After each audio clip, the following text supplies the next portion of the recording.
খুলনা জজ কোর্টে কর্মচারীদের পে স্কেলের দাবিতে বিক্ষোভ। বিস্তারিত দেখুন মেহেদী হাসান বাবুর প্রতিবেদনে। খুলনা জেলা জজ কোর্টে কর্মরত বিভিন্ন শ্রেণীর কর্মচারীরা দীর্ঘদিনের বকেয়া দাবি পূরণ ও বিদ্যমান বৈষম্য দূরীকরণের দাবিতে বিক্ষোভ কর্মসূচি পালন করেছেন। মঙ্গলবার ৩ ফেব্রুয়ারি সকালে জজ কোর্ট প্রাঙ্গণে এই বিক্ষোভ অনুষ্ঠিত হয়।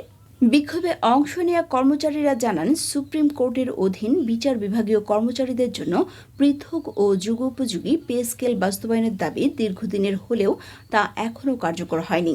একই সঙ্গে তারা বিচার বিভাগকে নির্বাহী বিভাগ থেকে সম্পূর্ণ আলাদা মর্যাদা অনুযায়ী বেতন কাঠামো নির্ধারণের দাবি জানান। বিক্ষোভ চলাকালে কর্মচারীরা বিভিন্ন দাবি সম্বলিত প্ল্যাকার্ড ও ব্যানার বহন করেন এবং দাবি আদায়ে স্লোগান দেন।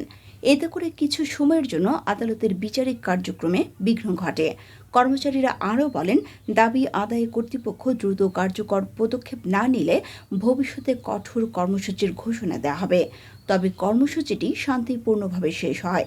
এ বিষয়ে সংশ্লিষ্ট কর্তৃপক্ষের পক্ষ থেকে তাৎক্ষণিক কোনো বক্তব্য পাওয়া যায়নি।